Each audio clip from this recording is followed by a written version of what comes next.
وعلى آل إبراهيم في العالمين إنك حميد مجيد. قال الله تبارك وتعالى في كلامه المجيد: أعوذ بالله من الشيطان الرجيم. بسم الله الرحمن الرحيم. ومن أظلم ممن منع مساجد الله أن يذكر فيها اسمه وسعى في خرابها أولئك ما كان لهم من يدخلوها إلا خائفين لهم في الدنيا خزي ولهم في الآخرة عذاب عظيم. قال المؤلف والمفسر رحمه الله تعالى: اختلف المفسرون في المراد من الذين منعوا مساجد الله وسعوا في خرابها على قولين. اب مفسر رحمت اللہ علیہ اس آیت پر ارشاد فرماتے ہیں کہ مفسرین رحمہم اللہ کے درمیان میں اختلاف ہے اس بات پر کہ الذین منعوا مساجد اللہ، جن لوگوں نے اللہ کی مساجد سے روکا اور اس کو خراب کرنے کی اور ویران کرنے کی کوشش کی، اس سے مراد کون لوگ ہیں؟ تو کہتا ہے اس میں دو قول ہیں مفسرین کے. احدهما ما رواه له في تفسير ابن عباس رضي الله تعالى عنه في قوله تبارك وتعالى: ومن أظلم ممن منع مساجد الله أن يذكر فيها اسمه قال هم النصارى. ایک قول تو مفسرین رحمہ اللہ تعالی فرماتے ہیں کہ حضرت ابن عباس رضی اللہ تعالی عنہ کا قول ہے کہ جن لوگوں نے اللہ کی مساجد کو سے روکا اور اس کی ویرانی کی کوشش کی، اس سے مراد نصرانی ہیں. وقال مجاہد رحمہ اللہ النصارى، مجاہد رحمت اللہ علیہ بھی اسی طرح فرماتے ہیں کہ اس سے مراد نصرانی ہیں. كانوا يطرحون في بیت المقدس الاذى وَيَمْنَعُونَ النَّاسَ أَن يُصَلُّوا فِيهِ، چونکہ نصرانی جو تھے یہ بیت المقدس کی مسجد میں گندگی ڈالا کرتے اور لوگوں کو منع کرتے کہ اس میں نماز پڑھیں، چونکہ بیت المقدس جو ہے اس کے ساتھ یہودیوں کا عقیدت ہے اور یہودیوں اور نصرانیوں کی آپس میں بڑی دشمنی تھی، اس لیے نصرانی جو تھے وہ کوشش کرتے تھے نعوذ باللہ کہ بیت المقدس کو ویران کریں اور اس میں کوئی گندی چیزیں ڈال دیں، لوگوں کو منع کریں. وقال عبد الرزاق قال اخبرنا ابن قتادہ فی قوله تعالی وسعى في خرابها، اور کوشش کی اس کی تخریب میں. قال هو بخت نصر واصحابه، انہوں نے کہا اس سے مراد بخت نصر ہے اور اس کے ساتھی. خرب بیت المقدس وعانه ولا ذلك النصارى، کہ بخت نصر نے آ کر مسجد اقصی کو منہدم کیا، خراب کیا، اس میں نصرانیوں نے بھی اس کی مدد کی. وقال سعید عن قتادة قال اولئک اعداء اللہ النصارى حملهم بغض اليهود على ان اعانوا ببخت نصر البابلی المجوسی على تخریب بیت المقدس. سعید نے بھی حضرت قتادہ سے یہ قول نقل کیا ہے کہ اللہ کی مساجد سے روکنے والے اور اللہ کی مساجد کو خراب کرنے والے کون ہیں؟ اللہ کے دشمن نصرانی.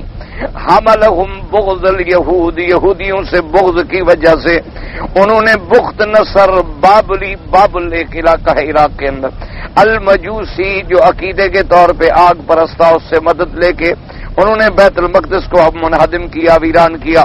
وقال السدی كانوا ظاهروا بخت نصر على خراب بیت المقدس حتى خربه وامر ان تطرح فيه الجيف وانما اعانه الروم على خرابه من اجل ان بني اسرائيل قتلوا يحيى ابن زكريا عليه السلام.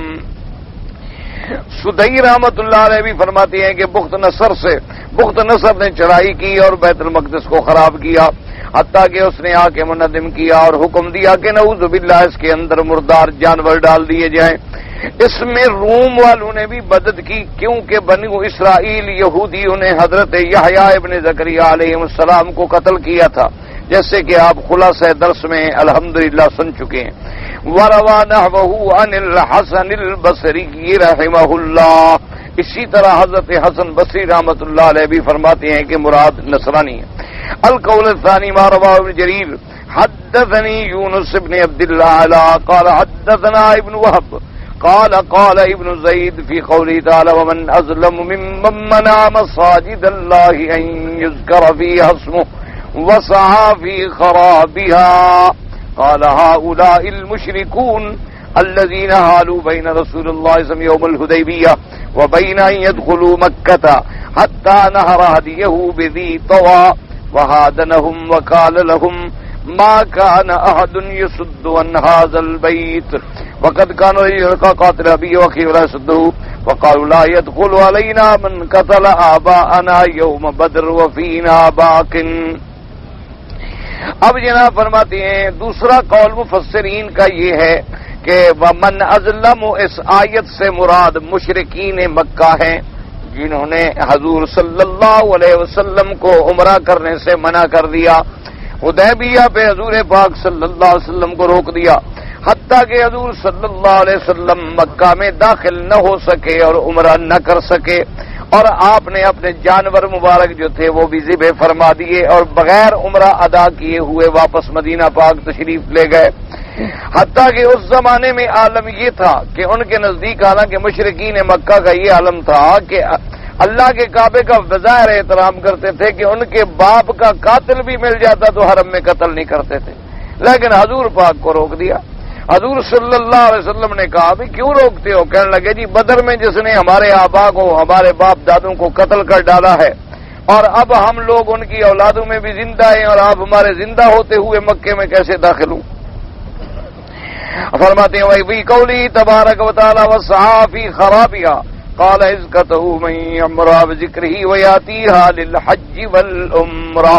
انہوں نے کوشش کی کہ اللہ کے گھر کی تخریب کریں، لیکن یاد رکھو نصرانیوں نے تو بیت المقدس کو توڑ بھی ڈالا، مشرکین مکہ نے اللہ کے کعبے کو توڑا نہیں، انہوں نے تخریب معنوی کی. کیا ورنہ کعبہ تو بناتے رہے، کعبہ تو مکے والوں نے خود تعمیر کیا اور بڑا کعبۃ اللہ کا احترام بھی اپنے عقل کے مطابق تو احترام کرتے تھے وہ، لیکن اصل میں تخریب معنوی ہے کہ کعبہ کی آباد کرنے والا تو حضرت محمد مصطفیٰ ہے، تو ان کو جب منع کر دیا جائے تو مشرکین سے کعبہ تھوڑا آباد ہوگا، مشرکین سے تو کعبہ آباد نہیں ہوتا. اب جیسے ایک مسجد میں نعوذ باللہ سارے مشرک ہوں یا سارے اہل بدعت ہوں تو اس میں کیا آبادی ہے؟ آبادی تو ان لوگوں سے ہوتی ہے جو صحیح معنوں میں اللہ کے دین کے، اللہ کے توحید کے ماننے والے ہوں، صحیح عبادت کرنے والے ہوں، اتباع سنت کرنے والے ہوں، بدعات سے دور ہوں، اس سے مسجدوں کی آبادی ہوتی. مسجدوں کی آبادی بدعات سے نہیں ہوتی کہ آدمی اس میں بدعتیں کرے اور اس میں نئے نئے مسئلے ایجاد کرے. مسجدوں کی آبادی ہے اللہ کے ذکر سے، اور اللہ کا ذکر بھی وہی قبول ہے جو اللہ کے حکم کے مطابق ہے. اب اس کے بعد فرماتی ہیں صحافی خرابیہ وقال ابی حاتم ذکر انصر قال قال محمد ساقط محمد بن محمد اکرامہ سعید ابن جبیر ان ابن عباس رضی اللہ تعالی عنہ ان قریشا منع النبی صلی اللہ علیہ وسلم الصلاة عند الکعبۃ فی المسجد الحرام. مشرکین مکہ نے حضور پاک صلی اللہ علیہ وسلم کو منع کر دیا، روک دیا کہ مسجد الحرام کے اندر نماز پڑھیں. فأنزل الله تعالى ومن أظلم ممن منع مساجد الله أن يذكر فيها اسمه ثم اختار ابن جرير القول الأول واحتج بأن قريشا لم تسع في خراب الكعبة وأما الروم فصعوا في تخريب بيت المقدس قلت والذي يظهر والله أعلم القول الثاني كما قاله ابن عباس. اب ابن جریر نے تو پہلے قول کو لے لیا اور اسی بات سے یعنی حجت پکڑی کہ قریش نے اللہ کے کعبے کو خراب نہیں کیا، منہدم نہیں کیا، اور نصرانیوں نے تو بیت المقدس کو توڑ ڈالا. تو بہرحال ایک تخریب ظاہری ہے کہ مکان توڑ دیا جائے، مسجد شہید کر دی جائے، یہ بھی ظلم ہے کہ اللہ کے گھروں کو توڑا جائے. اور ایک تخریب معنوی ہے. کیا مانا؟ کہ ایسے حالات پیدا کر دیے جائیں کہ لوگ اس مسجد میں نماز نہ پڑھ سکیں. مثلا مسجد موجود ہے، انہوں نے باہر جناب کوئی ریکارڈنگ لگا دی، کوئی گانے بجانے کا انتظام کر دیا، یا باہر نعوذ باللہ کوئی شراب کھانے کا دکان ساتھ کھول دیا، یا باہر کوئی ایسا انتظام کر دیا کہ وہاں ہر وقت شور ہو اور لوگ عبادت نہ کر سکیں. یا مساجد کے اندر حتیٰ کہ علماء نے لکھا ہے کہ اگر کوئی آدمی اللہ کے مسجد میں بیٹھ کے زور زور سے ذکر شروع کر دے کہ لوگوں کی نماز خراب ہو جائے تو یہ بھی ان لوگوں میں ہے جو اللہ کے گھر کو ویران کرنے والے، کیونکہ آدمی کا مقصد ہے کہ اللہ کے گھروں کے اندر سب کو عبادت کرنے کا موقع ملے، سب لوگ جو ہیں وہ آرام سے اپنی عبادت کر سکیں. اب مفسر رحمت اللہ علیہ فرماتی ہیں کہ دوسرا قول جو ہے النصارى اذا منعت اليهود الصلاه في البيت كان دينهم اقوى من دين اليهود وكان اقرب منهم ولم يكن ذكر الله بين اليهود مقبولا للذات لانهم لعنوا من قبل على لسان داود وعيسى ابن مريم ذلك بما عصوا وكانوا يعتدون. اب مفسر کہتا ہے کہ اگر نصرانیوں نے بھی یہودیوں کو منع کیا کہ بیت المقدس میں داخل نہ ہوں تو ایک وجہ سے تو نصرانی حق پر تھے کیونکہ ان کا دین تو یہودیوں سے زیادہ بہتر تھا. اس وقت عیسیٰ علیہ السلام کے دین پہ وہ قائم تھے اور یہودی جو تھے وہ تو عیسیٰ علیہ السلام کے منکر تھے اور اپنا دین چھوڑ چکے تھے. اور اس سے پہلے اللہ تبارک و تعالی نے یہودیوں پر لسان داؤد اور عیسیٰ علیہ السلام کی زبان مبارک کے ذریعے لعنت بھی بھیجی تھی. تو ایسے ملعونوں کو روکنا، لیکن روکا جاتا یہ تو نہیں کہ بیت المقدس کو بھی منہدم کر دیتے. سوال تو ہے کہ یہودیوں سے چلو مقابلہ کرتے، لیکن اللہ تبارک و تعالیٰ کے گھروں کو گرا دینا جو ہے یہ تو ظلم ہے. کہتا ہے اس کے بعد شرافی لما وجہ الذم ايضا فانه تعالى لما وجہ الذم في حق اليهود والنصارى شرافی ذم المشركين الذين اخرجوا الرسول صلى الله عليه وسلم واصحابه من مكة ومنعوهم من الصلاة في المسجد الحرام. اللہ تبارک و تعالیٰ نے اس سے پہلے یہود و نصارہ کی مذمت کی تو ان آیات مبارک میں مفسر فرماتے ہیں اللہ نے مشرکین کا بھی ذکر کیا، مشرکین کی بھی مذمت کی کہ مشرک خود کتنے بڑے ظالم ہیں کہ جنہوں نے میرے مدنی پاک کو مسجد میں نماز پڑھنے سے روک دیا، اللہ کے کعبے میں عبادت کرنے سے روک دیا، حتیٰ کہ نعوذ باللہ ثم نعوذ باللہ ایک دفعہ بدبخت ابی جہل لعنت اللہ علیہ، اللہ کی کروڑوں لعنتیں ہوں ابو جہل پہ، ایک دن آیا حضور صلی اللہ علیہ وسلم عبادت فرما رہے تھے تو آگے کہنے لگا کہ یا رسول اللہ صلی اللہ علیہ وسلم آئندہ آپ یہاں آ کے نماز نہ پڑھا کریں، آئندہ مسجد الحرام میں اور کعبۃ اللہ کے پاس آپ عبادت نہ کیا کریں. اور اس بدبخت نے اتنی گستاخانہ الفاظ کہنے لگا واللہ لئن رأیتہ لأطأن عنقک، نعوذ باللہ کہنے لگا اگر پھر میں نے آپ کو یہاں نماز پڑھتے ہوئے دیکھا تو میں آپ کی گردن مسل ڈالوں گا. تو حضور صلی اللہ علیہ وسلم تشریف لے گئے اور دوسرے وقت میں جو آپ کی عادت مبارک تھی آپ پھر مسجد میں آ گئے نماز پڑھنے کے لیے. حضور صلی اللہ علیہ وسلم جب مسجد میں نماز پڑھ رہے تھے تو کافر سرداروں نے ابی جہل کو چھیڑا کہ بھئی تم نے تو حضور پاک کو چیلنج کیا تھا کہ نماز نہیں پڑھنے دوں گا اور اللہ کا نبی تو دیکھو نماز پڑھ رہے ہیں. تو ابو جہل گیا اور ایک بڑا پتھر اٹھا کے لے آیا. نعوذ باللہ اس نے ارادہ یہ کیا کہ جب حضور پاک صلی اللہ علیہ وسلم سجدے میں ہوں گے تو میں پتھر مار کے شہید کر دوں گا. ابھی حضور صلی اللہ علیہ وسلم کے قریب یعنی بالکل چند ہاتھ کے فاصلے پر تھا کہ الٹے پاؤں چلتے چلتے پتھر بھی گر گیا اور کانپتے کانپتے الٹے پاؤں بھاگ گیا. تو کفار مکہ نے جا کے پکڑا ابو جہل کو کہ تمہیں کیا ہو گیا، تم تو بڑے بہادر ہو. اس نے کہا بینہ و بینی خندقا من نار، کہنے لگا حضور کے اور میرے درمیان میں تو ایک آگ جل رہی تھی، ایک خندق آگ کہ میں اگر آگے جاتا تو میں جل کے مر جاتا، تو اس لیے میں بھاگ کے واپس آ گیا، میں حملہ نہیں کر سکا. اسی طرح اس نے ایک دوسرے دفعہ بھی حملہ کرنے کا ارادہ کیا، حضور صلی اللہ علیہ وسلم کو نقصان پہنچانے کا ارادہ کیا لیکن لوٹ کے ناکام ہو کے واپس چلا گیا.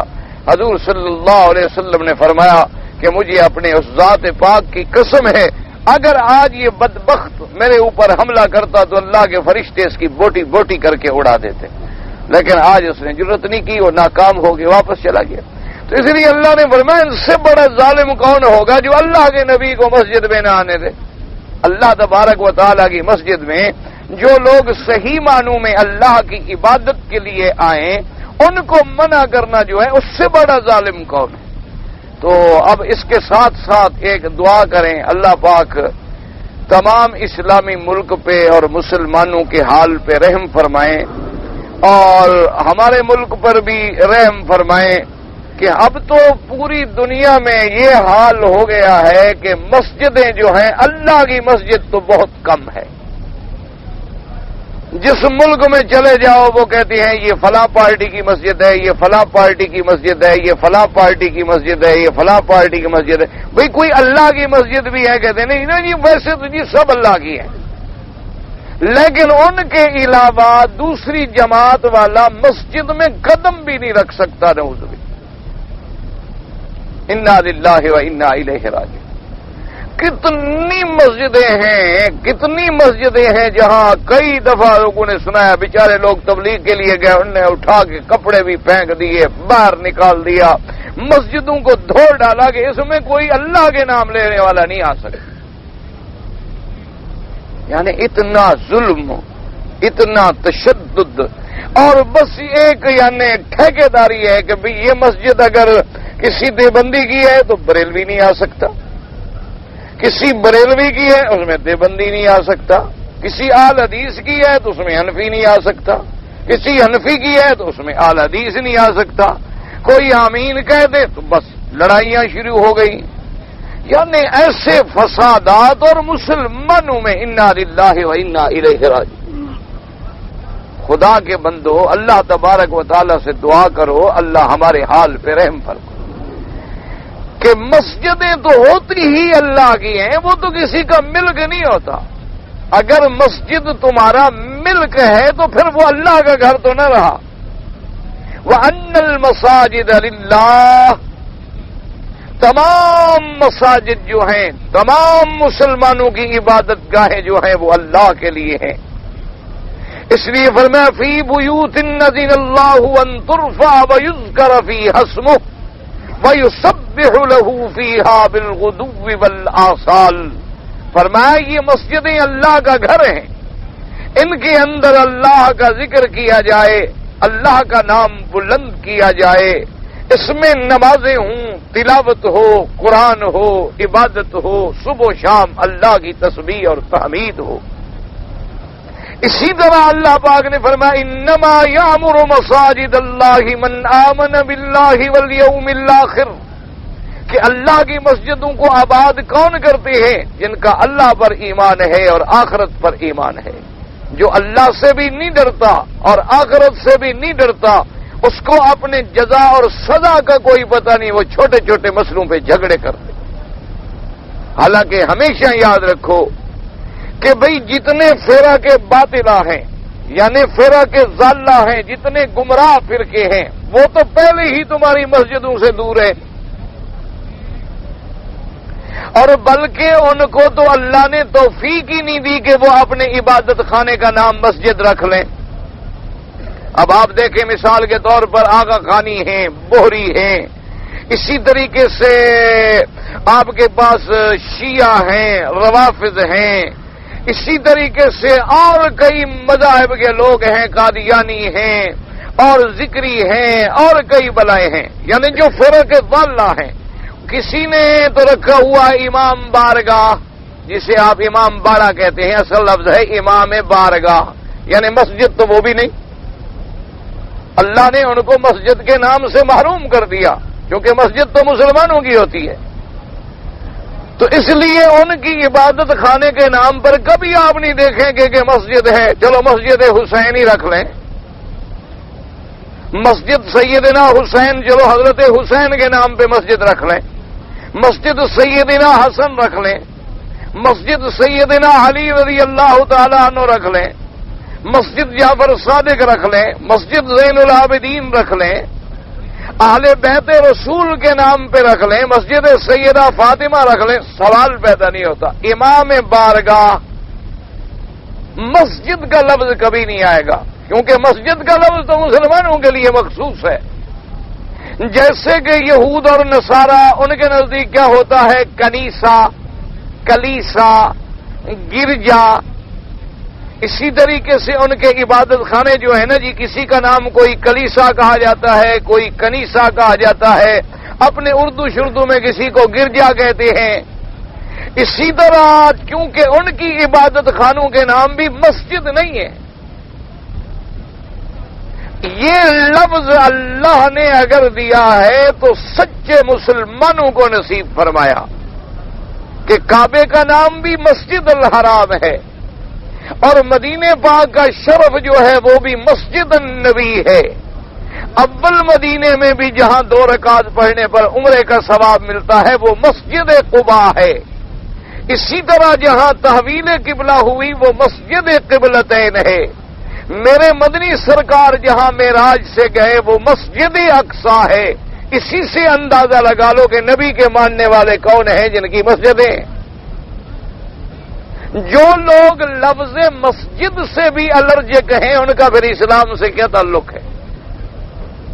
جن لوگوں کو لفظ مسجد سے بھی چڑ ہے، اچھا ان کا نام ہو گیا جی امام بارگاہ، چلو جو مرضی ہے رکھیں. دوسرے ہو گئے ان کی عبادت خانے کا نام کیا ہے؟ جماعت خانہ. ان کا نام بھی کبھی مسجد نہیں ہوگا، ان کا نام ہوگا جماعت خانہ، یعنی جہاں جماعت ہوتی ہے ان کی، لیکن مسجد کا نام استعمال نہیں ہوگا کسی بھی شکل میں. اب باقی رہ گئی مساجد کا استعمال، یا مسجد کا لفظ جو ہے وہ اللہ نے اہل سنت والجماعت کو نصیب کیا کہ ان کے نزدیک مسجدیں ہیں، اور چونکہ ہمارا تعلق بھی مسجد الحرام سے ہے، ہمارا رخ اور قبلہ بھی مسجد الحرام ہے. اللہ نے فرمایا نا فَوَلِّ وَجْهَكَ شَطْرَ الْمَسْجِدِ الْحَرَامِ. اللہ نے یہ نہیں فرمایا کہ شطر الکعبہ، کہ تم اپنے رخ جو ہے کعبے کی طرف پھیرو، بلکہ اللہ نے فرمایا مسجد الحرام کی طرف پھیرو. تو اب صرف اہل سنت والجماعت ہی ایک ایسی جماعت ہے اللہ کی رحمت سے کہ جن کا تعلق جو ہے مسجد سے ہے. تو اب اگر تم اہل سنت ہونے کے باوجود اپنی مسجدوں میں بھی لڑائیاں شروع کر دو کہ یہ داخل ہو سکتا ہے اور یہ نہیں ہو سکتا، یہ ہو سکتا ہے اور یہ نہیں ہو سکتا، یہ نوری مسجد ہے، یہ خاکی مسجد ہے، یہ عرشی مسجد ہے، یہ فرشی مسجد ہے، تو پھر قیامت کی انتظار کرو اور تو کچھ نہیں کہا جا سکتا. پھر تو یہی ہو سکتا ہے کہ بس قیامت کا انتظار کرو اور اللہ سے خیر مانگو کہ اللہ خاتمے ایمان پہ کر دے. کہ جب مسجدیں تقسیم ہو جائیں، مسجدوں کی امامتوں پہ جھگڑا، مسجدوں میں اذان پہ جھگڑا، اور اب تو ظالم ایسے بھی لوگ پیدا ہو گئے کہ مسجدوں میں نمازیوں پہ حملہ. چاہے عبادت کوئی کر رہا ہو، اسلام کوئی یہ بھی تو حکم نہیں دیتا کہ کسی پر آپ اس قسم کے انداز میں لڑائیاں لڑیں. ہاں ایک آدمی ہے چلو آپ کو قبول نہیں، وہ مسجد میں آ کے نماز پڑھتا ہے، تو یہ کون سا عقل ہے کہ اسے منع کیا جائے کہ تم نماز نہیں پڑھ سکتے اس لیے کہ ہماری پارٹی سے تمہارا تعلق نہیں، تم اس لیے نماز نہیں پڑھ سکتے ہو کہ تم زور سے کہتے ہو یا تم آہستہ کہتے ہو. یہ تو فروعی مسائل ہیں، یہ تو اولا افضل کے مسائل ہیں کہ ایک امام کے نزدیک ایک قول اولا ہے، افضل ہے، راجح ہے، اور دوسرے امام کے نزدیک دوسرا قول افضل اور راجح ہے. کوئی امام بھی ایک دوسرے کو غلط نہیں کہتا، کوئی آدمی بھی یہ نہیں کہہ رہا نعوذ باللہ کہ اس کے عقیدے میں فرق ہے، اس کی عبادت میں فرق ہے، اس کی نماز میں فرق ہے، کچھ نہیں. یہ تو صرف مستحبات ہیں، اولا افضل کے مسائل ہیں. اب جب ضرورت ہے کہ ہم مسلمانوں کو اللہ ملنے کی توفیق دے، اگر ہم ان چھوٹے چھوٹے مسائل سے الجھ گئے تو نتیجہ کیا نکلے گا؟ دشمن تو یہی چاہتا ہے کہ تم آپس میں لڑتے رہو. دشمن تو یہی چاہتا ہے کہ تمہاری قوتیں، تمہاری طاقتیں، تمہارا علم، تمہاری قلم، تمہاری تقریر، تمہاری تحریر آپس میں لگی رہے تاکہ دشمن کی طرف تم نظر ہی نہ اٹھاؤ. اللہ تبارک و تعالی رحمت فرمائے. تو اس لیے یاد رکھو مسجدوں کا ویران کرنا جو ہے وہ دو طریقے سے ہے. مسجد کو گرا دینا یہ بھی ظلم ہے، یا مسجد کے اندر ایسے حالات پیدا کر دینا کہ لوگ نماز ہی نہ پڑھیں، نماز کے لیے نہ آ سکیں. یہ بھی بہت بڑا ظالم ہے جو اللہ کے مساجد سے لوگوں کو منع کرے، اللہ کے ذکر سے منع کرے، اللہ تبارک و تعالی کی نماز سے اور تلاوت سے منع کرے. اس لیے مفسر رحمت اللہ علیہ فرماتے ہیں کہ انہوں نے بھی حضور کو منع کیا اور صحابہ کو منع کیا. وَأَمَّا اعْتَمَادُوا عَلَىٰ أَنَّ قُرَيْشًا لَمْ تَسْعَ فِي خَرَابِ الْكَعْبَةِ وَأَيُّ خَرَابٍ هَٰذَا مِمَّا فَعَلُوهُ. اب مفسر رحمت اللہ علیہ فرماتے ہیں کہ ابن جریر نے صرف ظاہری چیز پہ نظر رکھی کہ نصارہ نے بیت المقدس کو خراب کیا، لیکن مکے کے قریشیوں نے مسجد الحرام کو خراب نہیں کیا، یعنی توڑا نہیں. لیکن مفسر کہتا ہے اس سے بڑی خرابی کیا ہوگی کہ اللہ کے نبی کو روک دو اور اندر نہ آنے دو. اس سے بڑا ظلم کیا ہو سکتا ہے؟ عمارت بنا دو، مسجد بنا دو اور اللہ کے نبی کو اندر نہ آنے دو. وَخَرَجُوا عَنْهَا رَسُولُ اللَّهِ صَلَّى اللَّهُ عَلَيْهِ وَسَلَّمَ وَأَصْحَابُهُ وَاسْتَحْوَذُوا عَلَيْهَا بِأَصْنَامِهِمْ وَأَنْدَادِهِمْ وَشِرْكِهِمْ مفسر کہتے ہیں اس سے بڑا ظلم کیا ہوگا کہ بتوں کو تو داخل کر دیا جائے لیکن محمد مصطفیٰ کو داخل نہ کریں. یعنی اس سے بڑا ظلم کیا ہوگا کہ اللہ کے نام لیوا اللہ کی توحید والے تو مسجد میں نہ آئیں اور جو شرک کرتے ہوں، جو قبروں پہ سجدے کرتے ہوں، جو غیر اللہ کو مشکل کشا مانتے ہوں، جو غیر اللہ کو حاجت روا مانتے ہوں، جو غیر اللہ کی نظر اور نیازیں دیتے ہوں، وہ کہیں جی ہم مسجد آباد کریں. تم کس قسم کی مسجد آباد کر رہے ہو؟ تم تو قبریں آباد کر رہے ہو. جو تمہارا کام ہے وہ تم کرو، جو اللہ والوں کا کام ہے وہ ان کو کرنے دو. اور مساجد جو ہیں، بہرحال مساجد تو اللہ کے لیے ہیں. مسجدوں کے اندر کسی کو حق نہیں پہنچتا کہ یہ میری ہے یا تیری ہے. اس لیے فرماتی ہیں وما لهم الا يعذبهم الله وهم يصدون عن المسجد الحرام وما كانوا اولیاء ان اولیاء الا المتقون ولكن اکثرهم لا يعلمون. اللہ نے فرمایا پھر اللہ کیوں نہ عذاب کرے ان لوگوں کو جو مسجد الحرام سے روکنے والے ہیں اور دعویٰ کرتی ہیں کہ ہم اس کے ولی ہیں، وارث ہیں، مجاور ہیں. فرمایا اللہ کی مسجدوں کا وہ وارث ہو سکتا ہے جو اللہ سے ڈرنے والا ہو. یہ نہیں ہوتا کہ ہر آدمی دعویٰ کرے جی یہ مسجد ہم نے بنائی تھی، یہ مسجد جو ہے جی میرے باپ نے بنائی تھی، یہ مسجد جو ہے جی ہم نے باقاعدہ رجسٹرڈ کرائی ہوئی ہے، یہ مسجد جو ہے جی باقاعدہ ہمارے نام کمیٹی ہے اور باقاعدہ ہم نے اس کے گورنمنٹ سے لکھوایا ہوا ہے. بھائی مسجد گورنمنٹ سے لکھواؤ یا کسی سے لکھواؤ، جب نیت مسجد کی وہ اللہ کا ملک ہے، اب اس میں کسی کا حق ہی نہیں. یہ تو انتظامی امور ہوتے ہیں دنیا میں. اور مجھے تو حقیقت میں دیکھ کر حیرانگی ہوتی ہے کہ اب قانون سے لوگ اتنے مجبور ہو گئے کہ ہمارے بڑے بڑے علماء، بڑے بڑے مولوی، بڑے بڑے ماشاءاللہ دین کے کام والے مسجد جا کے رجسٹری کرواتے ہیں، رجسٹریشنیں کرواتے ہیں اور اس ادارے کو رجسٹرڈ کرواتے ہیں. بھئی اللہ کے بندے تمہارا ملک ہے. کہتے ہیں جی قانونی طور پہ کل آگے کوئی چھین نہ لے، اب مجبوری ہے. بھئی ایسی مجبوریوں کو چھوڑ دو. اگر کوئی مسجد چھینے گا وہ خود ظالم بنے گا. تمہیں کیا ہے؟ تم نے اللہ کے لیے گھر بنایا، بس ٹھیک ہے، تم نے بنا دیا. اچھا اب ایک نیا رواج اور شروع ہو گیا ہے. جو مسجد بنائے اس کے نام کی تختی، جو کوئی وہاں حمام بنا دے، غسل خانہ بنا دے، کوئی ایک کمرہ بنا دے تو باقاعدہ پتھر لکھا ہوا ہو. تو خدا کے بندے یہ تو ریا ہے. اللہ کے راستے میں خرچ کر کے اپنے نام کی پلیٹیں لگوانے سے کوئی ثواب تھوڑا ملتا ہے. وہ تو جو آپ نے پیسے خرچ کیے وہ پیسے بھی ضائع گئے اور دھیلے کے برابر بھی آپ کو ثواب نہ ملا. وہ تو صرف اعلان ہو گیا کہ فلاں شخص نے جناب یہ مسجد مبارک جو ہے خدا کے بندے بنائی ہے. اللہ جانتا ہے، بات ختم ہو گئی. تم اللہ کے لیے جتنے کام کر سکتے ہو چپ کر کے کر دو. کسی کو دکھلانے کی تو ضرورت ہی نہیں ہوتی. اصل تو ہم نے اجر و ثواب اللہ سے لینا ہے کہ اللہ تبارک و تعالی ہمارے عمل سے راضی ہو جائیں.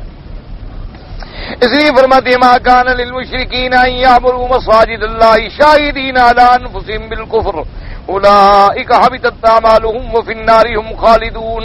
اللہ نے فرمایا کہ مشرکین کو کیا حق ہے کہ وہ اللہ کے گھروں کو آباد کریں. مشرک کیا آباد کریں گے؟ بتوں سے آباد کریں گے، شرک سے آباد کریں گے. مسجد میں کھڑے ہوں گے، نماز پڑھیں گے، ایاک نعبد و ایاک نستعین، تیری ہی عبادت کرتے ہیں اور تجھ ہی سے مدد مانگتے ہیں. اور جب سلام پھیریں گے تو کہیں گے یا پیران پیر مہربانی کر مشکل حل فرما. یہی نماز میں ہم نے سیکھا تھا. ابھی جو ہم نے نماز پڑھی ہے، ابھی ہم نے ہاتھ باندھ کے وضو کر کے کعبے کی طرف رخ کر کے اپنے اللہ سے اقرار کیا ہے کہ تیرے سوا ہم کسی کی عبادت نہیں کرتے اور تیرے سوا کسی کی مدد نہیں مانگتے. مدد مانگیں گے تو تجھ سے مانگیں گے اور عبادت کریں گے تجھ سے کریں گے. اور آگے جا کے ہم کیا کہتے ہیں؟ اہدنا الصراط المستقیم، ہمیں سیدھا راستہ دکھا.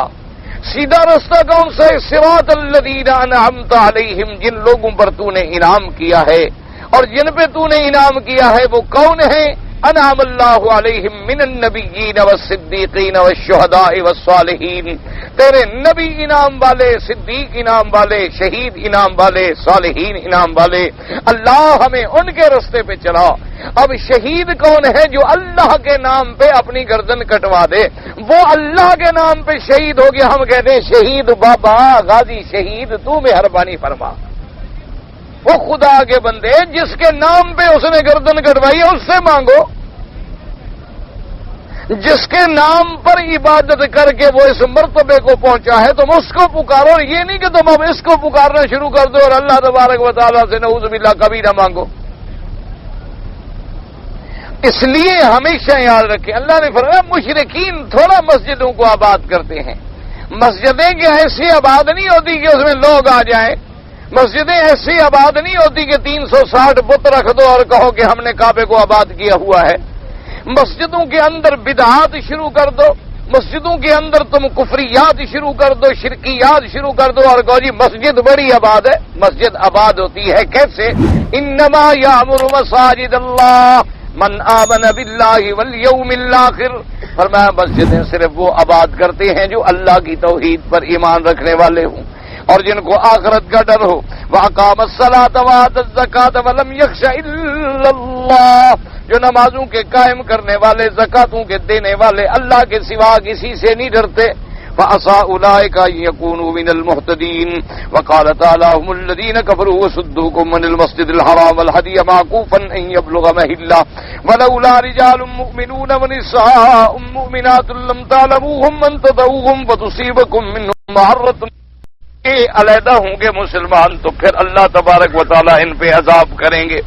فقال تعالیٰ انما یامر مساجد اللہ من آمن باللہ والیوم الآخر واقام الصلاۃ وآتى الزکاۃ ولم یخش الا اللہ فاذا كان من هو كذلك مطرودا منا مسدودا عنها فأي خراب لا اعظم من ذلك وليس المراد من عمارتها زخرفتها وإقامة صورتها فقط انما عمارتها بذکر اللہ فيها وإقامة الشريف فيها ورفع الدنس والشرك۔ اب مفسر رحمۃ اللہ علیہ فرماتے ہیں کہ جب یہ لوگ جو ہیں جو روکنے والے ہیں سب سے بڑی خرابی یہ ہے، یعنی تخریب معنوی، اب یہ مراد نہیں ہوتی عمارت سے کہ انما یامر مساجد اللہ کہ تم عمارت خوبصورت بنا ڈالو، عمارت پہ تم سونا چاندی لگا دو اور نماز پڑھنے والا کوئی نہ ہو، بلکہ عمارت کا معنی یہ ہوتا ہے کہ مسجدوں کو اللہ کے ذکر سے آباد کرو، اللہ کی شریعت کو قائم کرو اور اللہ تبارک و تعالیٰ کی ذات کے سوا جتنی میل کچیل شرک و بدعات ہیں ان سے بچو، پھر مسجدیں جو ہیں وہ آباد ہوتی ہیں۔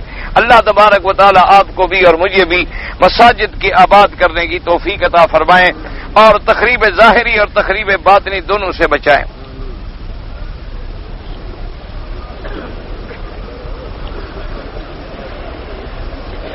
کہتا ہے جی ہمارا مکان جو ہے مثلا جبل عمر پر ہے، ایک کھلی جگہ پر ہمارا مکان ہے، وہاں سے اگر ہم نماز پڑھیں تو ہو جاتی ہے۔ بھئی افضل بات یہ ہے کہ آدمی مسجد الحرام میں آ کے نماز پڑھے اور صفیں جتنا ایک دوسرے کے قریب ہوں گی اتنی سنت کے مطابق۔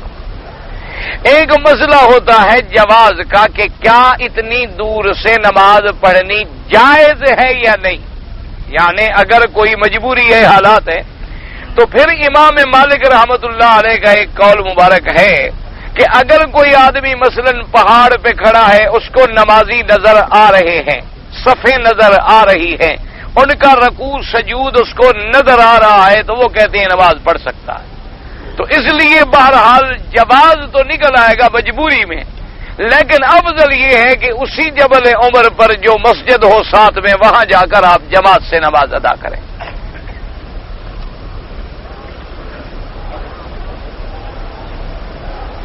کہتے جی ہم دلہ افقوں میں مسجد الحرام کے صفائی میں کام کرتے ہیں، مدینہ منورہ زیارت کے لیے گئے تھے تو کچھ لوگوں نے احرام باندھا اور کچھ نے نہیں باندھا، چونکہ آپ لوگوں کا ہیڈ کوارٹر جہاں آپ رہتے ہیں وہ حرم سے باہر ہے، لہذا جو بھی مدینے سے آئے ہوں گے پہلے تو اپنے گھر گئے ہوں گے، وہ اگر احرام نہ باندھیں تو ان پر دم نہیں ہوتا۔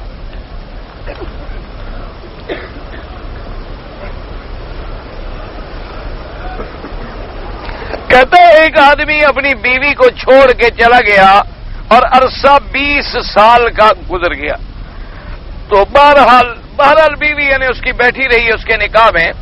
اب اس کی بیوی کو اطلاع ملی ہے کہ تمہارا شوہر جو ہے وہ مر گیا ہے، تو ٹھیک ہے بالکل عدت گزارے گی جب اس کے نکاح میں ہے، سیدھی سی بات ہے، ایک واضح بات ہے کہ 20 سال گزر جائیں یا 40 سال گزر، جب اس کے نکاح میں ہے اور وہ شخص مر گیا ہے تو اس پر عدت گزارنا 4 مہینے 10 دن جو ہے وہ ضروری ہے۔ خامند کے مرنے کے بعد 4 مہینے اور 10 دن عدت ہوتی ہے، عدت کا معنی یہ ہوتا ہے کہ عورت اسی گھر میں رہے، باہر نہ نکلے اور کوئی میک اپ سنگار نہ کرے، کوئی ایسی بات نہ کرے جو باتیں اللہ تبارک و تعالی رحمت فرمائے، یعنی رغبت نکاح کی طرف مائل ہوں۔ جب عدت گزر جائے تو اب اس کو حق حاصل ہے کہ وہ کپڑے پہنے، لباس پہنے اور اپنے دوسرے نکاح کے لیے اگر کوشش کرے تو شریعت اجازت دیتی ہے۔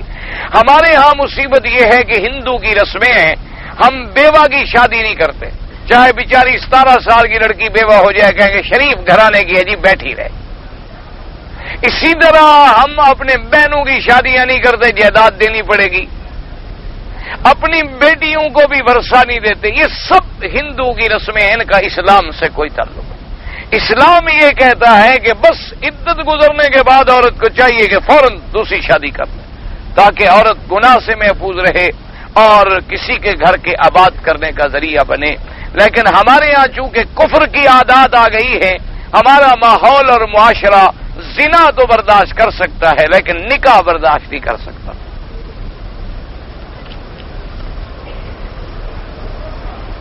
خضاب جو استعمال کرتے ہیں، کسی ڈاکٹر سے پوچھیں کس سے آپ کو تکلیف نہیں ہوتی، الرجی ٹیسٹ کرائیں۔ جو آدمی میلاد کرتے ہیں بھئی بالکل خالص بدعت ہے، اس میں تو جھگڑا ہی نہیں نا۔ ایک بات موٹی یاد رکھو کہ سنت کیا ہے؟ جو میرے مدنی سرکار کا عمل ہے، ٹھیک ہے؟ سنت مانا حضور پاک کا طریقہ، حضور فرمائے، حضور عمل فرما دیں، حضور زبان سے فرما دیں، یا حضور پاک سرکار مدینہ کے سامنے کوئی دوسرا کرے اور حضور منع نہ کریں تو وہ بھی سنت ہے، کیونکہ اگر غلط کام ہو تو حضور اپنے سامنے غلط کام کیسے برداشت کر سکتے ہیں؟ فوراً منع کر دیں گے۔ لیکن اگر حضور منع نہ فرمائے وہ بھی سنت ہے۔ خلفائے راشدین نے اگر کوئی کام کیا تو وہ بھی سنت ہے، یعنی سیدنا ابی بکر، سیدنا عمر، سیدنا عثمان، سیدنا علی رضوان اللہ علیہ مجمعین نے کوئی کام کیا وہ بھی سنت ہے۔ کیوں سنت ہے؟ کہ میرے مدنی سرکار نے فرما دیا علیکم سنتی و سنت الخلفاء الراشدین المہدیین، میری سنت کو اور میرے خلفاء کی سنت کو مضبوطی سے پکڑ لو۔ اچھا، اب جو چیز حدیث میں نہ ہو، حضور کے قول میں نہ ہو، حضور کے عمل میں نہ ہو، حضور پاک کے سامنے بھی کسی نے نہ کیا ہو، پھر ابو بکر، عمر، عثمان، علی کے دور میں بھی نہ ہو، اہل بیت کے دور میں بھی نہ ہو، 600 سال کے بعد ایک بادشاہ نے دیکھا کہ لوگ ذرا اس سے بدظن ہو گئے، اس نے مولویوں کو بلایا۔ مولوی تو ہر زمانے میں ہوتے ہیں نا، پیسے والے مولوی، ہر قسم کے مولوی ہوتے ہیں نا۔ وہ مولوی بھی ہوتے ہیں جو دنیا کو ٹھوکر لگا دیتے ہیں، اور وہ مولوی بھی ہوتے ہیں اللہ تبارک و تعالی معاف فرمائے، اللہ پاک معاف فرمائے کہ پیسے کے لیے اپنا دین بیچ دیتے ہیں۔ ایسے بھی علماء اولیاء اللہ گزرے ہیں الحمدللہ ثم الحمدللہ کہ وقت کے بادشاہوں نے انہیں بلایا، دعوتیں دی، انہیں دولت کی پیشکش کی، یعنی اپنی جاگیریں لکھ کے ان کو پروانے بھیجے، انہوں نے اسی کے پیچھے لکھ دیا کہ ہمارا رزق اللہ پر ہے، تمہاری جاگیروں کی ہمیں کیا ضرورت ہے۔ اور ایسے لوگ بھی پیدا ہوئے کہ عہدے کے لیے، کرسی کے لیے، پیسے کے لیے، دولت کے لیے ایمان بیچ دیا، ایمان بیچ دیا، اپنے عقیدے خراب کر ڈالے۔ تو اس قسم کے مولویوں کو اس نے اکٹھا کیا، اس نے کہا لوگ میرے ساتھ آج کل بڑے ناراض ہیں، ان کو راضی کرنے کا کوئی طریقہ بتاؤ۔ نے کہا جی حضور کا میلاد مناؤ، لوگ خوش ہو جائیں گے کہ عاشق رسول ہے، بس سبحان اللہ، پھر تمہارے سارے پانج میں گھی میں ہیں۔ دیکھا نہیں آج کل بادشاہ کبھی حضرت داتا صاحب کا سونے کا دروازہ لگا دیں گے، کبھی چادر چڑھا دیں گے، کبھی شہباز کلندر پہ دیکھیں چادر چڑھا، کبھی جنہوں نے خدا کی نماز نہیں پڑھی، پیر زیادہ پیارا ہے ان کو نہ۔ ٹھنڈے دل سے سوچو، جن کے دل میں اللہ کا خوف بھی نہ ہو، ان کو پیر کیا ضرورت؟ یہ ہے کہ اس علاقے کے مرید خوش ہو جائیں گے کہ یہ میرے پیر کو ماننے والا ہے، یہ یہاں آ گیا دروازہ لگا، سبحان اللہ جی داتا صاحب کے ماننے والا ہے، یہ جناب یہ جی شہباز کلندر کے ماننے والا ہے۔ تو اس لیے اچھا کبھی موقع ملے تو ہندو کے مندر میں بھی چلے جاتے ہیں، وہاں بھی گھنٹی کھڑکا دیتے ہیں۔ اچھا کسی کافر ہٹلر مسولینی کی قبر پہ جائیں، وہاں بھی پھولوں کی چادر چڑھا دیتے ہیں، وہ بھی راضی ہو جائیں نا۔ یہ تو کوئی دین نہیں ہے میرے بھائی، یہ خالص بدعت ہے۔ باقی رہا نماز تو ہو جاتی ہے، لیکن دعا کرو اللہ اس امام کو بدعت سے توبہ کرنے کی توفیق دے۔ عصر کی نماز کے بعد کوئی نماز جو ہے صرف امام ابو حنیفہ رحمت اللہ علیہ فرماتے ہیں کہ عصر سے لے کر مغرب تک نماز نہ پڑھے، باقی ائمہ فرماتے ہیں کہ حرم میں ہر وقت نماز جائز ہے۔ تو کوئی ایسا مسئلہ نہیں، اگر تم نے جانا ہے، سفر ہے، قافلہ جا رہا ہے، پڑھ لے، اگر ویسے بیٹھے ہوئے ہو بعد میں پڑھ لو تاکہ کسی حدیث کی مخالفت نہ ہو۔ تو اس لیے تو کوئی ایسے مسئلے نہیں ہیں کہ جن میں آدمی جھگڑتا رہے بس۔ با ادب عورت کا سحر جو حضور پاک پہ کیا گیا تھا، اس عورت کا سحر مطلوب ہے۔ مجھے کیا پتا اس نے کیا جادو کیا تھا؟ آپ کو جادو سکھاتا پھروں میں؟ جادو سکھانا حرام، سیکھنا حرام۔ عورت نے لبید ابن الاعصم ایک یہودی تھا، اس یہودی کی لڑکیوں نے جادو کیا تھا میرے بدری محمد مصطفیٰ میں۔ اب ان بدبختوں نے کیا جادو کیا تھا وہ یہودی جانے، تم نے سیکھنا ہے تو کسی یہودی کو جا کے ملو۔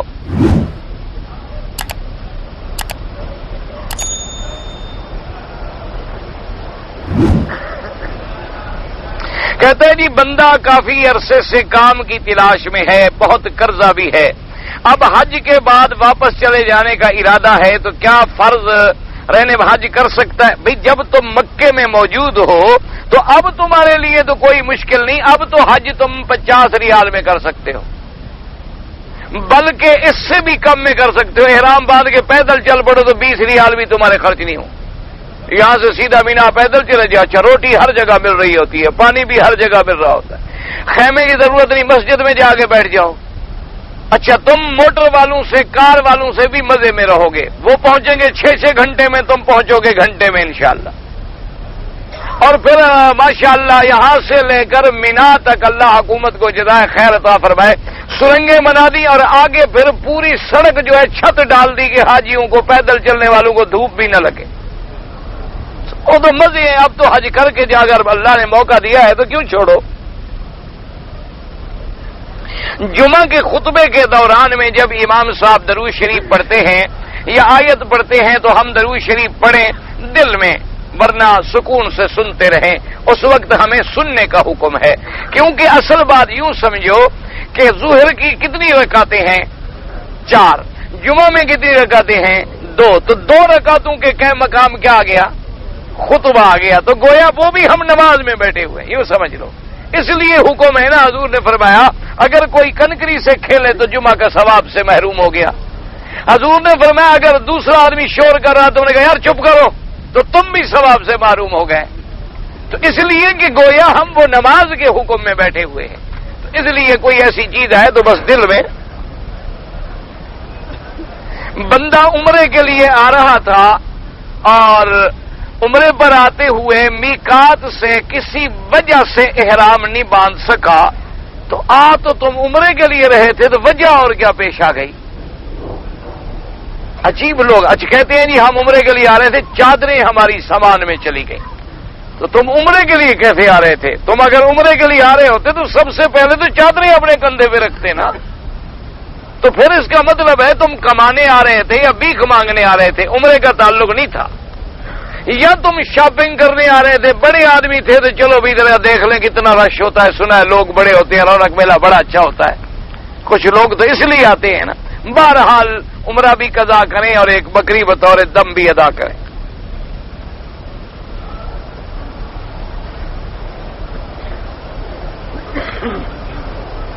انہ هو البر الرحیم کسی نے کہا ہے کہ 3 مرتبہ پڑھے تو چہرے پر انشاءاللہ نور ہوگا۔ بالکل، میرا تو ایمان ہے قرآن ہے ہی نور، ہمارا تو ایمان ہے کہ قرآن جو ہے نور ہے۔ اللہ نے خود فرمایا کہ انزلنا الیک نورا مبینا، میرا مدنی محمد مصطفیٰ ہم نے تیری طرف کھلا ہوا نور اتارا ہے، یعنی قرآن شریف۔ اسی طرح فرمایا واتبعوا النور الذی انزل معہ، میرے مدنی کے ساتھ جو نور ہم نے بھیجا ہے قرآن، اس کی اتباع کرو۔ تو لہذا جو قرآن پڑھے گا انشاءاللہ ظاہر و باطن میں نور ہوگا، اللہ تبارک و تعالی نصیب فرمائے۔ اگر کوئی مرد اپنے بالوں کو صاف کرنے کے لیے دوا استعمال کر لے، یعنی استرے کے بغیر دوا استعمال کرے، بلیڈ کے بغیر، تو جائز ہے، کوئی بنا نہیں، مقصد تو بالوں کا ہٹانا ہے۔ چاہے تم دوا سے ہٹا لو، چاہے بلیڈ سے ہٹا لو، چاہے ہاتھ سے ہٹا لو، مقصد ہے ازالہ کرنا بالوں کا کہ بال ہٹائے جائیں بس۔ کہتے ہیں جی حنفیوں کے نزدیک فجر کی نماز کے بعد سنت پڑھیں نہ، پھر سورج نکلنے کے بعد، کیونکہ ان کے نزدیک بھی ایک حدیث مبارک ہے کہ حضور نے فرمایا کہ فجر کے بعد کوئی نماز نہیں جب تک سورج نہ نکلے، عصر کے بعد کوئی نماز نہیں جب تک سورج ڈوب نہ جائے، تو وہ اس حدیث مبارک پہ عمل کرتے ہیں۔ تو بہرحال یہ ہے کہ ان کے نزدیک جب سورج نہ نکلے فجر سنت نہ پڑھیں۔ حج افراد کی نیت رکھنے والا، میں نے حج افراد کرنا ہے تو اب عمرہ کروں نہیں، اگر آپ عمرہ کریں گے اشہر حج میں تو پھر افراد نہیں ہوگا، پھر تمتع ہو جائے گا۔ اس لیے اگر آپ نے حج افراد کرنا ہے تو بس جو عمرے کر چکے، اب طواف زیادہ کرو اور مکے میں رہو اور 8 کو احرام باندھ کے حج کا چلے جاؤ، تمہارا حج جو ہے وہ حج افراد ہوگا۔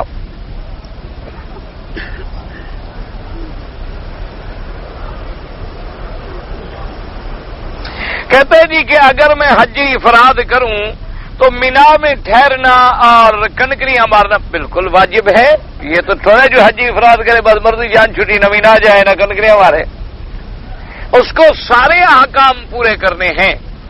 اگر کوئی ڈیوٹی ہے، مجبوری ہے، اجازت نہیں بھی ملتی تب بھی یہ ہے کہ آخر یا ڈیوٹی تیری رات کو ہوگی یا دن کو ہوگی، جب ڈیوٹی نہ ہو وہ وقت وہاں گزارو۔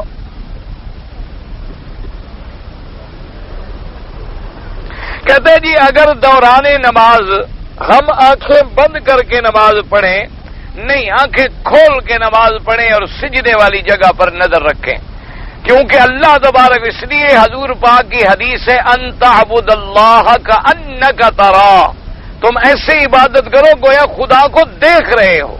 تو اس لیے اب دیکھنے کا معنی یہ ہے کہ آنکھیں کھلی ہوں، تو اس لیے باقی یہ ہے کہ جی آنکھیں بند کرنے سے ذرا زیادہ خشوع خضوع پیدا ہوتا ہے، تو وہ آدمی اصل خشوع خضوع پیدا ہوتا ہے اللہ کے ڈر سے۔ جتنا دل میں ڈر ہوگا نا، آپ دیکھیں نا جی مثلا آپ اگر سپاہی سے ملیں تو فرق ہے، تھانے سے ملیں تو فرق ہے، اگر ڈی آئی جی کے پاس کھڑے ہوں تو فرق ہے، ہائی کورٹ میں چلے جائیں گے تو، اور جتنا تیرے دل میں اللہ کی عظمت پیدا ہوگی چاہے آنکھیں کھلی ہوں تب بھی ڈر ہے، اور اگر دل میں اللہ کی عظمت نہیں ہے آنکھیں بند بھی کر لو تب بھی کوئی فائدہ نہیں ہوگا۔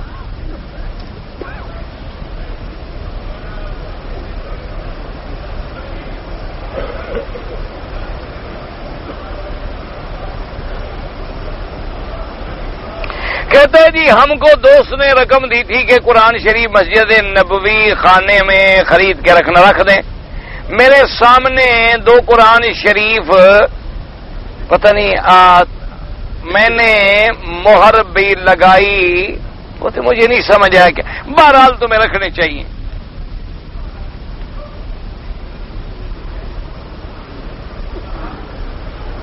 کہتے ہیں جی سیویاں وغیرہ پکائی گئیں، جب کھا لیا تو ساتھی مذاق میں کہنے لگے کہ بھی یہ تو 11ویں تھی۔ تو بہرحال یہ ہے کہ اگر آپ دیکھ لینا اس رات 11ویں تھی کہ نہیں تھی، ایک دوسرا یہ تمہارے وہ ساتھی بدعتی ہیں یا موحد ہیں، اگر موحد ہیں پھر تو مذاق کر رہے تھے، اگر وہ اہل بدعت ہیں تو توبہ کرو، آئندہ ایسا کھانا جو ہے جو غیر اللہ سے نسبت ہو جائے اس کا کھانا ناجائز۔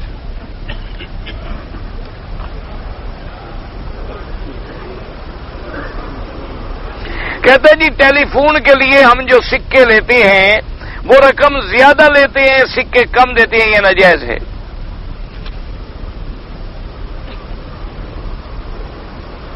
اگر ایک آدمی نے عمرہ کیا اور اس نے بال نہ کٹوائے نہ منڈوائے اور احرام کھول دیا، اگر یاد آ گئے بعد میں اس نے بعد میں کچھ دیر کے بعد بھی منڈوا لیے تو پھر تو کوئی جرم نہیں، اگر بالکل نہیں منڈوائے نہیں کٹوائے اور کئی دن گزر گئے تو بال بھی کٹوائے دم بھی ادا کریں کہ بغیر اس کے وہ احرام سے نہیں نکل سکتا تھا۔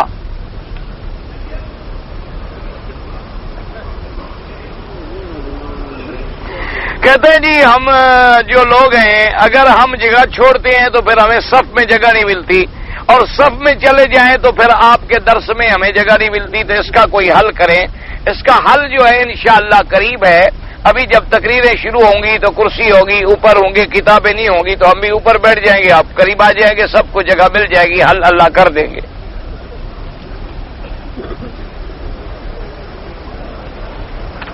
ایک آدمی نے عمرہ کیا اور لیکن اس نے تھوڑے سے بال کاٹے تو دم پڑ جاتی ہے۔ بال جو ہے پورے سر پہ اس طرح پھروائیں، اگر اس طرح نہ پھروائیں اور بال بڑے بڑے ہوں تو کم از کم سارے سر کے چوتھا حصہ بالوں کا اتر جائے۔ یہ جو ٹک لگواتے ہیں تو دم پڑ جاتی ہے۔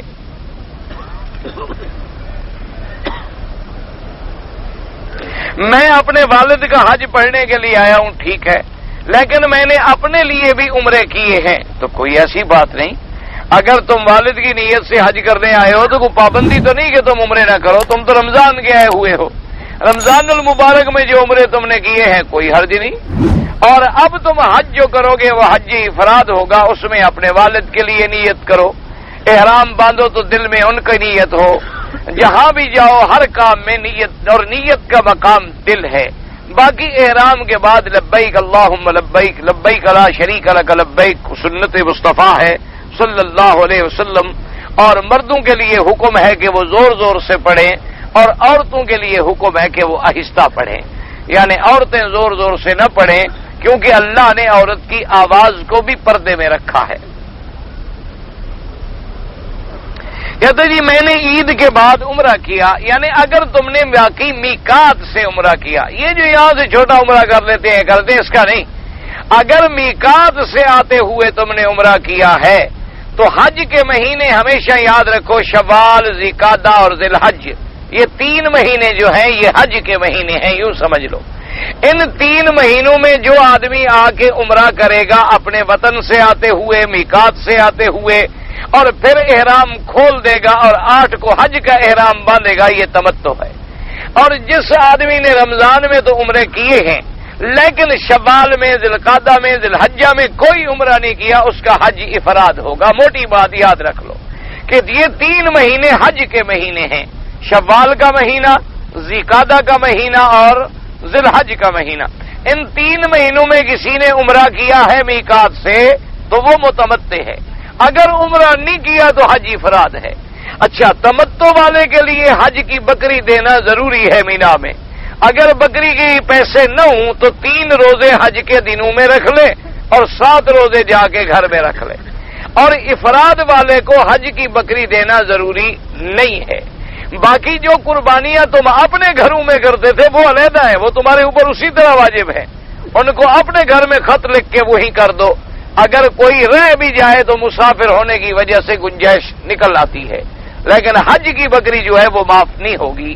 تو یہ موٹی سی مسئلہ ہے کہ بھی ان 3 مہینوں میں عمرہ کیا تمتع ہے، نہیں کیا تو مفرد ہے۔ اچھا، حج سب حج ہیں، اللہ جو نصیب کر دے الحمدللہ۔ یہ نہیں ہوتا کہ چلو ہم نے وہ کیا تو مرے گئے۔ ہاں، صرف اتنا فرق ہے کہ احناف کے نزدیک قران افضل ہے، امام احمد ابن حنبل رحمۃ اللہ علیہ کے نزدیک جو ہے حج تمتع افضل ہے، اور بعض ائمہ کے نزدیک حج افراد افضل ہے۔ لیکن اللہ جو بھی حج نصیب کر دے اللہ کا شکر کرو کہ اللہ تبارک و تعالی صحیح عقیدے سے، صحیح نیت سے، صحیح احرام سے عرفات کی حاضری نصیب فرما دے۔ میں نے عرض کر دیا ہے، بس ایک موٹا مسئلہ، میقات۔ میقات کا کیا معنی؟ پاکستان سے آتے ہوئے میقات ہے، مدینہ پاک سے آتے ہوئے میقات ہے، طائف سے آتے ہوئے میقات ہے۔ میں احرام باندھ کے آیا، تھوڑی دیر سو گیا، سونے میں مجھے احتلام ہو گیا، میں نے پریشان ہوا، غسل کیا، احرام دھویا، عمرہ کر۔ کوئی بات نہیں، کیوں پریشان ہو گیا؟ تمہارے بس میں کیا ہے؟ طواف زیارت جب ہم حج کا کرنے کے لیے آئیں گے تو صفا بھی دوڑیں گے، بالکل دوڑیں گے۔ آب زمزم میں احرام یا کفن کا کپڑا بھگونا بالکل بدعت ہے، اگر ایسا ہوتا تو صحابہ سب سے پہلے دھو لیتے، اور اگر بندے صرف زمزم کے پانی والے کفن سے بخشے جاتے ہیں تو پھر تو کوئی بھی جہنم میں نہ جائے۔ بیت اللہ میں بھی سابقہ قضا نمازیں ادا کی جائیں، بالکل، پہلے جو تمہارے ذمہ نمازیں ادا کرو، نفل سے تو وہ زیادہ بہتر ہے نا کہ فرض تو ادا کرو۔ حرم کے اندر رہتے ہوئے عمرہ کرنا طواف زیادہ افضل ہے۔ یا رسول اللہ کہنا اگر اسی نیت سے کہہ رہا ہے یا حرف ندا ہے کہ یا اللہ، کہ اللہ کو پکارا تو خدا بھی سن رہا ہے، یا رسول اللہ میں نے حضور کو پکارا تو حضور بھی سن رہے ہیں، تو یہی شرک ہے کہ ندا صرف اللہ کے لیے اور کسی کے لیے ندا ہے نہیں، استغاثہ صرف اللہ سے ہے۔ یاد رکھیں، دیکھو نا جی، اب ایک آدمی پکار رہا ہے مثلا یا پیر، کیا عقیدہ ہے کہ سنتا ہے پیر یا نہیں سنتا؟ اگر نہیں سنتا تو پکارنے والا پاگل ہے نا، کہ جو سنتا نہیں اس کو پکارنے کا کیا فائدہ؟ اچھا، اور عقیدہ ہے کہ نہیں، پیر کو جب میں نے پکارا تو اس نے اپنی قبر میں وہی لاکھوں میل دور سن لیا، تو یہ شان تو صرف اللہ کی تھی کہ اذا سالک عبادی انی فانی قریب اجیب دعوت الداعی اذا دعان، کے پکارنے والے کی پکار کون سنتا ہے؟ اللہ۔ تو جب یہی عقیدہ رسول کے لیے رکھے، نبی کے لیے رکھے، پیر کے لیے رکھے، جبریل کے لیے رکھے، تو سب سے بڑا مشرک ہے۔ اس سے بڑا شرک کیا ہوتا ہے؟ اور اسی کا نام تو شرک ہے۔ نماز جنازہ کے بعد دعا مانگنا جائز ہے، تو جنازہ کیا ہوتا ہے؟ نہ جنازہ جب تم پڑھتے ہو تو اس میں کیا کرتے ہو؟ گالیاں دیتے ہو، دعا بعد میں مانگتے ہو؟ کہ جنازے کے اندر بھی کوئی دعا ہے؟ ہاں جی، نہ جنازہ جو پڑھ رہے ہو تو ہے کیا جنازہ؟ اللہم اغفر لحینا و میتنا، یہ دعا نہیں؟ اگر اس دعا کا اعتبار نہیں تو بعد والی مولوی کی دعا کا کیا اعتبار ہے؟ جو دعا ہمیں خود حضور نے سکھلائی ہے، محمد پاک نے، اس دعا کا تو تمہیں اعتبار ہے نہیں۔ بعد میں مولوی صاحب دعا، وہ تو بابا پیسوں کے لیے ہوتی ہے۔ بڑا آدمی مرے تو 6 دعائیں، غریب مرے تو پوچھے ہی نہ مولوی۔ جنازے کے لیے بلانے جاؤ کہ یار پڑھ لو، تمہیں نہیں آتا؟ کسی کو بس داڑھی والے کو پکڑو اور کھڑا کرو اور جوالا پڑھ لو۔ اور اگر کوئی بڑا آدمی مر جائے تو رات کو پیشگی مولوی صاحب وہاں پہنچ جاتے ہیں، کسی اور کو مصلے پہ نہیں کھڑا ہونے دیتے، کیونکہ جنازے کے بعد مال ملے گا نا، وہ نہ ضائع ہو جائے۔ تو سب بدعت ہے نما، جنازے کے بعد دعائیں مانگنا خالص بدعت ہے۔ ایک آدمی نے اپنی بیوی کو اگر زنا کے جرم میں مثلا پکڑ لیا تو بھائی گزارش یہ ہے، یہ باتیں پوچھنے کی نہیں ہوتی، یا تو جو کچھ کر گزرا وہ خدا جانے اور پھر اللہ کا مرضی، ورنہ شریعت یہ کہتی ہے کہ اس کو وہ طلاق دے دے اگر برداشت نہیں کر سکتا، یا پردہ دے، توبہ کرے، اللہ معاف کرے، تم بھی معاف کرو، یا گواہ پیدا کرو اور محکمے میں مسئلہ لے جاؤ۔ ورنہ جو آدمی دیکھتے ہیں جو کچھ پھر ان سے ہوتا ہے وہ کر گزرتے ہیں، وہ مولوی مکی سے مسئلہ پوچھنے تھوڑا آتے ہیں۔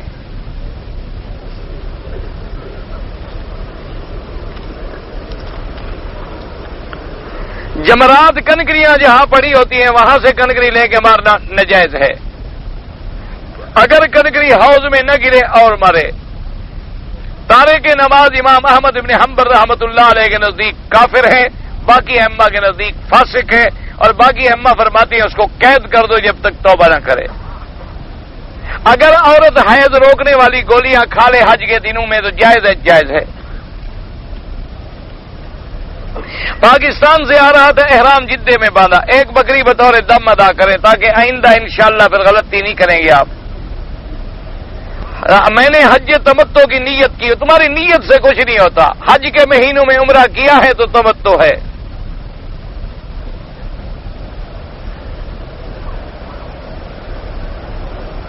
ایک لڑکا اپنے ماں باپ کو چھوڑ کر کسی ہندو بستی میں جا کر شادی کر لی تھی، اب 22 سال کے بعد واپس آیا، بھائیوں سے اپنا حصہ مانگتا ہے، تو بھائی اگر وہ مسلمان ہے تو حصہ تو اس کا موجود ہے، چاہے 22 سال کے بعد آئے چاہے 25 سال۔ ہندو بستی میں شادی کر لی، ہندو بستی میں شادی کرنا گناہ ہے؟ بات تو یہ ہے کہ جس لڑکی سے شادی کی وہ ہندو ہے یا کون ہے؟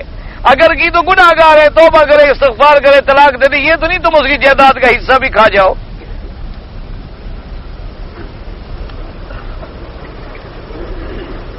ہمارے شہر بڑودہ انڈیا میں تقریباً ہر مکان میں حضور پاک کا بال مبارک، اب اتنے بال تو نہیں ہو سکتے کہ ہر مکان میں ہوں۔ بڑے میقات سے گزرنے پر عمرہ لانے میں، یہ تو حدیث میں ہے، وقت رسول اللہ صلی اللہ علیہ وسلم 5 مواقیت، کہ حضور نے 5 میقات مقرر کیے اور فرما دیا کہ یہاں سے جو گزرے وہ بغیر احرام کے نہ گزرے، ورنہ میقات معین کرنے کی ضرورت ہی کیا تھی؟ اگر ریڈیو پر تلاوت سنے تو سدے کی ضرورت نہیں ہے۔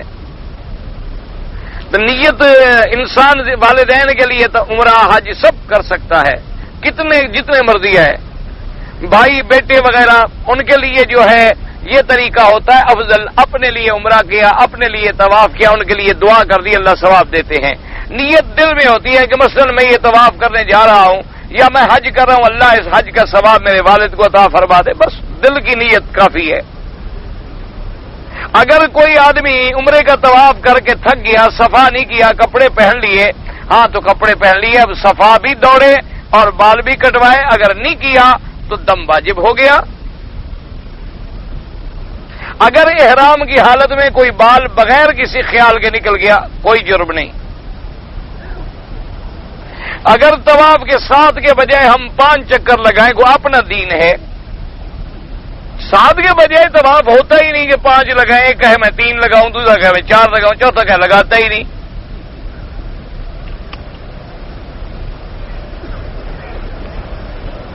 ہاں جو لوگ تبلیغی جماعت کو روکتے ہیں، بالکل جو بھی مسجدوں سے روکے وہ ظالم ہے۔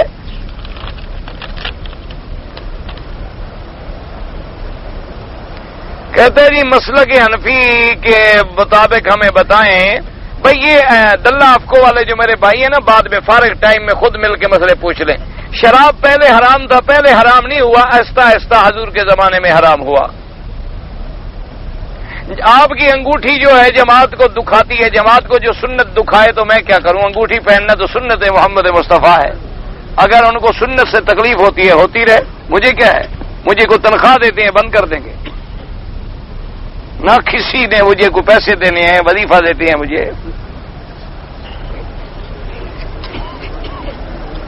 انگوٹھی پہننا سنت ہے۔ کوئی آدمی اپنی بیوی کا دودھ پی گیا تو بہرحال بیوی تو بیوی رہے گی، لیکن بیوی کو بیوی سمجھو، اب بھینس تو نہ بناؤ۔